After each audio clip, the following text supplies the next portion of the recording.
Hello everyone and welcome back to another tutorial from Finance for Beginners. In this video, I'm going to show you how you can enable biometric authentication on the NC Wallet application. So let's get started right away. First of all, open up the NC Wallet app on your device.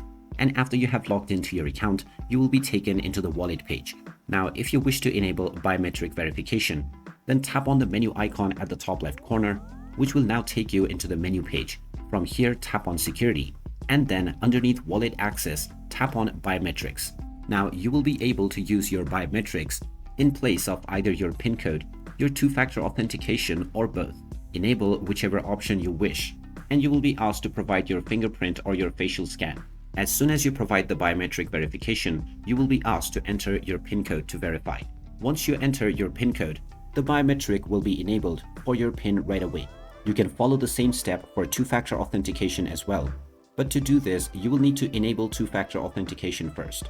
So there you have it. That is how easy it is to enable biometric verification on the NC Wallet app. If you find this video helpful, don't forget to hit that like button and subscribe to our channel for more useful tips and tutorials. Thanks for watching, and I will see you again in the next video.